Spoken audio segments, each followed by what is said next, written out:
Good morning, everybody. Um, Gonna do this one a little bit differently because, well, for those of you who don't know, and I'm assuming by the time you tune into this, you will have found out the breaking news over the night, October 1 to October 2, is that the president and the first lady have tested positive for COVID 19. And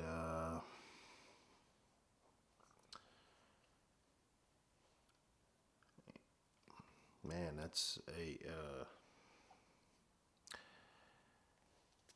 very serious thing. Now, unfortunately, and it's a shame to have to even detract from a moment this, severe, this sobering by having to say this, but you have already, and predictably, a contingency of people who are taking this opportunity to, mock the president. And I've already encountered a few of them on Twitter. They're on my Twitter feed. And they're out there tweeting, it's to be expected, right? It's really says something about a society where there's people within these United States that are actively cheering the demise of the leader of our nation. Like that really says something about where we are. But I'll touch more on that in a second. But for now, yeah, that's now. I just got done watching. Obviously, most of the legacy media has picked the story up. It's a big story. So I just finished watching Fox, and I also just finished watching CNN and MSNBC, and they all seem to be in consensus at this point. We'll see what happens as this day progresses, but at this point, the consensus that I've gotten from all of them is that President says he's doing well, First Lady's doing well, so. This would be a good time if you're a religious person to offer up some prayers, or if you're just a regular person, such as myself, just offer your goodwill into the abyss, right? Um, there are a lot of things to think about with regards to this. Number one, the first and foremost is, since we know that this is the Chinese virus, since it came from China, should the president's condition worsen,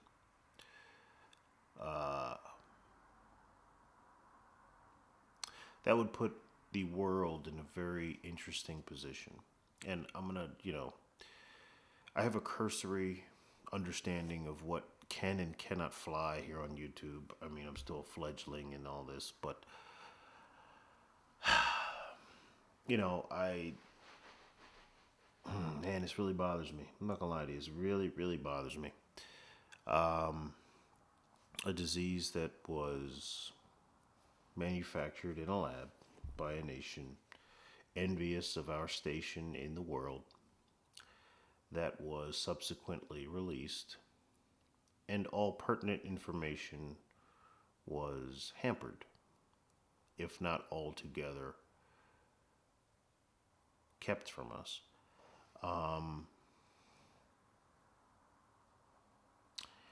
And I'm looking at Twitter, right? So there's as you might imagine, there's a lot of people who have already been active, taking this opportunity to mock the president and to mock his supporters. And I just don't understand the point of view of somebody who's rooting for the, like, if he fails, and this is literally the same argument that I gave to people who hated Obama when he was in office, because I voted for Obama his first term. Um, and I had this same conversation with people who were rooting for Obama to fail. If he fails, then we all fail. I don't understand the mentality of a person that is so short sighted, so blinded by emotions, that you would root for the demise of the man that runs the country that you live in. I can't understand or respect a point of view that is that narrow in scope, especially when it comes from an adult. And on top of that, if you want to double down, especially when it comes from an adult male, that's a very emotional standpoint, and I just can't respect that or even begin to process that. So, predictably, like I said, you have people on Twitter who are already celebrating. It's really just it's ribald is the word.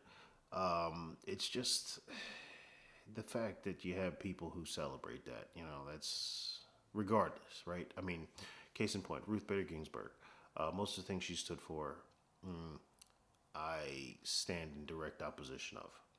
But when she's terminally ill, I'm not going to root for her demise. Like, there has to be some modicum of decorum for us to interact, because our views are different. We're inhabiting the same space, but there has to be something. There has to be some line, some standard that we all hold each other to, that we will not cross, no matter how upset we get. Right. So for me, that is quite frankly, I don't root for people's death. I just don't. I think that's very base. And lo and behold, you have people saying, who are rooting for it. I'm not even going to quote them. I'm not even going to. But anyway, so that's going on. And, the funny thing about all that, and you got these people who are obviously leftists who are happy about this, right? Not all, right? I'm not going to castigate all, because there's good people on both sides. Oh wait, who said that? President Trump said that. But in this case, that's where I'm going to stop the quote. And there are good people on both sides, so I'm not going to castigate the whole. But what these people don't realize is, quite frankly, the only reason why this country hasn't descended into just full on violent conflict is because one side is still beholden to standards of decorum, to standards, to some form of etiquette.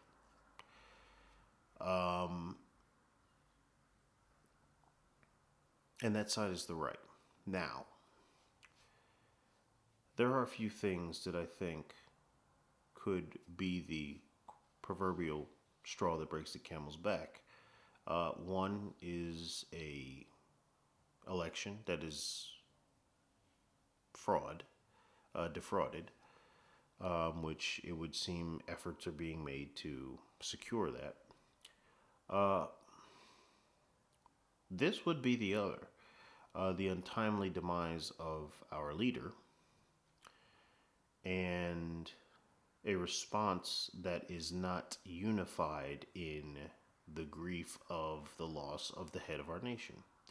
Now, obviously, I'm not saying this expecting it to happen.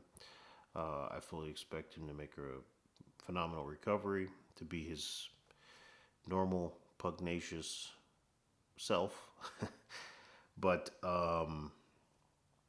in all seriousness, I think that this is a situation that our country could use to unify. Now, previous situations have proved, to serve to divide us more than to unify us. Another recent example of that would have been, the situation with George Floyd. Now, regardless of how you felt about it, and regardless of the newer revelations and discoveries and information has been passed along, there was an opportunity there for the nation to unite because there wasn't one person that I encountered. There was not one person who I encountered who said that, yeah, that was perfectly fine. We were all in agreement, but thanks to the media distorting facts, number one, preying on people's emotions, number two, it has been used to kind of polarize us. And as more exculpatory evidence came out, the situation kind of evolved into something completely different. But for the point of what I'm saying now, there was an opportunity there for us to unite as a nation. And I think this is another one of those opportunities. Now, unfortunately, the optimist in me is on hiatus, we'll say, because I just don't see very much to be optimistic about, quite frankly. However, there still exists that possibility, that chance for us to unite as one people, and unite on something that we can all understand. We've all had loved ones who were ill. We've all experienced the situation of being insecure about what the future may hold for someone that we care about. Now, regardless of how you feel about the President of the United States, irrespective of your party, I think that the mature people can acknowledge that this man is very important to the furtherance of our nation. If for no other reason than the fact that he is the head of our nation currently. Now, I think there is an opportunity for people to kind of bury the hatchet, the partisan hatchet, and unite. Again, the optimist in me is on hiatus, so I fully expect the opposite to happen in a lot of cases, and in some cases it's already begun. But man, I'm really, really, really, I guess disappointed is the word. Uh, the fact that there's, like I said, there's already people who are mocking this whole situation and, taking quotes that he said and kind of trying to throw it back in my face in a few cases and the faces of other supporters, I'm sure. I, man, that really says something about where we are in terms of class. Like, there's really no class. But be that as it may, I expect the president to make a full recovery. I really do, and I expect the first lady to hopefully make a full recovery. And on a lighter note, um, I'm not gonna lie to you guys. When I heard this news, my thoughts were with the first lady first. I, hey, say what you want to say, but my thoughts went with the first lady first. And you know what? I think POTUS understands that. That is by far the most attractive first lady we've ever had, and to lose her to COVID would be just unimaginable. So I think, in all seriousness, I'm expecting both of them to make a full recovery, and then to be better for it. And you know what? I will say this: the obviously the Democrats are going to seize on this opportunity because, right, don't let any tragedy go unexploited is the rough paraphrasing of something that Hillary Clinton said. So I expect them to seize on this. I expect them to exploit it, to find a way to work it to their advantage. But they better be very careful because there are a lot of Americans who have either had COVID or know someone that has COVID or know somebody that knows somebody that had COVID, right? There's a 7 degrees of separation, 6 degrees of separation with COVID in America. So they better be careful in terms of how they manipulate the situation, because there's a strong possibility that they could turn the aforementioned pugnacious leader of the free world into a sympathetic figure. So it's going to be interesting to see what unfolds in these past couple days. I don't want to get too much into that. Just want to convey the news to those who don't know. And if I'm the one who tells you, well, then awesome. But yeah, that's the news. And like I said, from everything I've seen recently, he's feeling fine, doing fine. So hopefully this is just a minor glitch in the matrix and everything goes back to business as usual. But, I just think that people need to be careful because emotions are running high. And contrary to the mainstream media narrative, the one thing that is the one person that's kind of kept things from getting out of hand is Donald Trump. And people wishing ill upon him, people wishing his demise. In the event that that happens, I just don't know that people, that civility that has existed primarily on the right will continue to exist.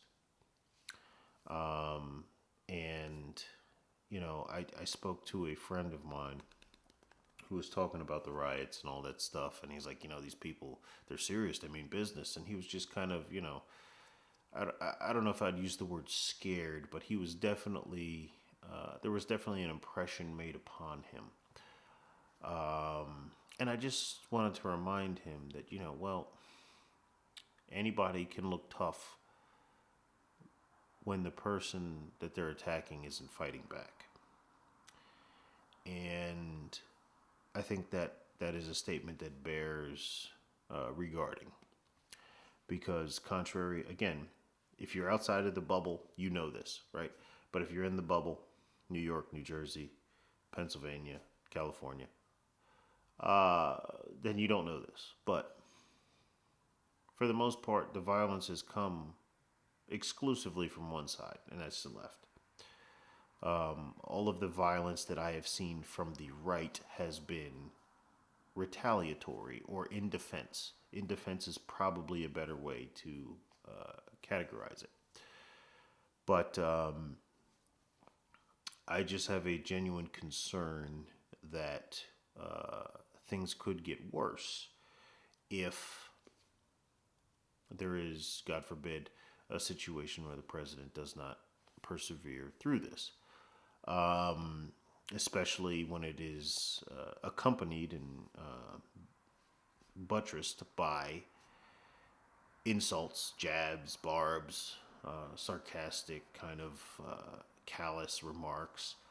So, I just would like all the adults to be adults. How about that? But we'll see. Because like I said, there's no reason to hope that will be the case.